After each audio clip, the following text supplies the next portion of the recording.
Haru, soalnya dulu pernah imamin Qiyamul sama Ustadz Hanan di Bandung di Masjid Al-Latif Ustadz.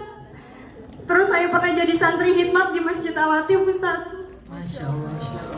Tahun berapa Mbak? Tahun berapa? 2015, 2016. Awal-awal ada udah hijrah yang tadi saya ceritain. Namanya siapa? Namanya siapa? Nama saya Azaria Syarin Nur Syofa. Panggilannya? Syarin. Syarin. Saya dari Tangerang, tapi saya pernah kerja di Bandung. Terus ketika saya galau, saya sedih, saya datang ke Masjid Al-Latif, saya ketemu sama Kak Ensa, sama istrinya. Siapa? Begini Ustadz, sebelum saya bertanya, saya bukan orang yang baik, saya masih fakir ilmu juga. Saya bukan manusia yang baik ya di sini. Saya di latar belakangi saya ini anak broken home. Saya didiagnosa bipolar tipe 2. Sampai pernah dirawat di Bandung itu di salah satu panti rehabilitasi mental. Saya tuh 2015 pernah komunikasi dengan seorang laki-laki yang menurut saya dia adalah laki-laki yang soleh. Kenapa saya memandang dia soleh? Karena dia taat kepada kedua orang tuanya, membiayai kedua orang tuanya, sayang kepada saudara-saudaranya.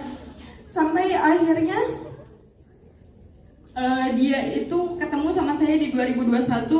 Terus dia datang ke ibu saya 3 bulan, kami saling mengenal. Dia datang ke ibu saya melamar. Dan pada saat itu dia bilang seperti cerita Ustadz Hanan, suami saya tidak memiliki apa-apa Ustadz. Dia datang hanya ingin melamar saya untuk menunjukkan keseriusannya. Dia melamar saya. Akhirnya proses perjalanan itu sampai kepada lamaran.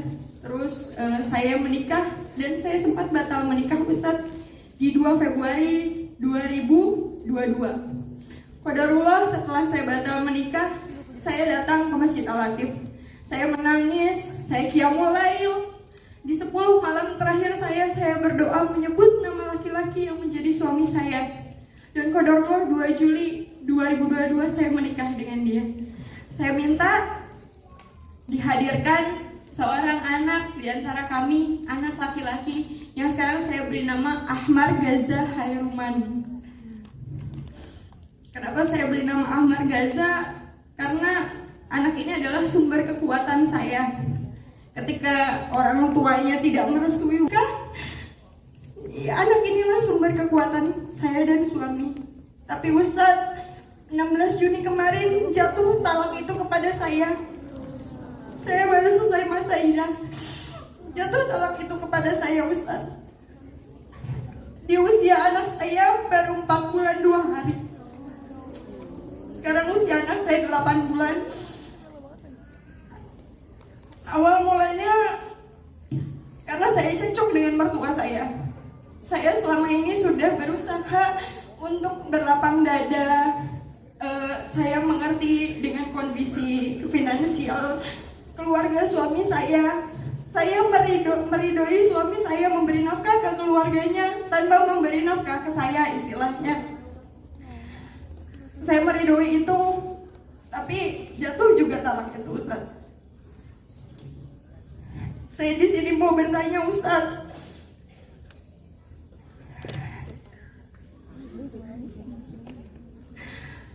apakah saya berdosa Ustaz melawan mertua saya atau yang mencampuri rumah tangga saya? Apakah benar menceraikan istri demi ibunya itu benar akan mendapatkan surga Firdaus? Dan apakah mantan suami saya tidak berdosa meninggalkan istri dan anaknya?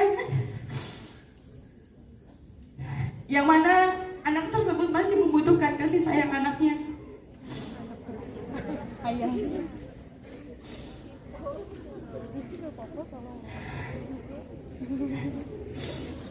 Ustaz mungkin agak berlebihan ya, tapi saya tuh ketika Ustaz mengadakan sharing ini, saya tuh udah daftar di beberapa kota, tapi saya nggak di